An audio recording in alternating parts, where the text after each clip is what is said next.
Imbaga, umalim tayo aming kakapsat. Lalaro tayo lalawigan ng Nueva Ecija. Ako po si Kapital Liana, na taga San Antonio, Kuya po, Nueva Ecija.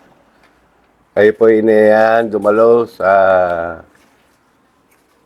meeting na gaganapin sa Muñoz, Nueva Ecija Rice Farmers Consultation. Para may daing natin ang ating mga hinaing na mababa ang presyo. Kaya punta pa tayo para malalaman natin kung tatas pa o hindi na. Mahal ang pananim, pero mura ang palay. Mahal ang bigas, mura ang palay. Kaya idaing natin ang ating hinaing para hindi naman tayo kawawang magsasaka.